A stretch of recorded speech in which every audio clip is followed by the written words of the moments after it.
Warga Desa Bulalo, Kecamatan Kuandang, Kabupaten Gorontalo Utara mengevakuasi buaya yang terperangkap di jaring ikan di laut.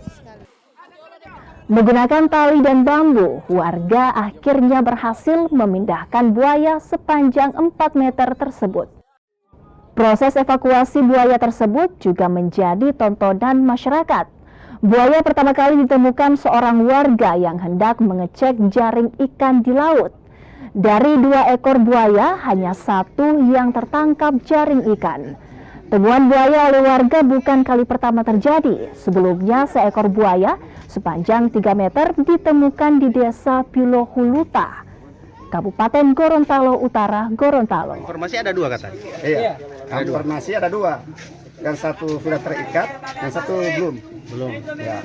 Enggak, pas di penangkapan dia terjaring di Pukat sana ada berapa buaya? Ada 2. Ada 2? Ya. Satu sudah lari. 1 sudah lari ya? Yang ini sudah terperangkap di jaring itu. Yang lari itu besar dari ini atau kecil? Besar, lebih besar dari ini.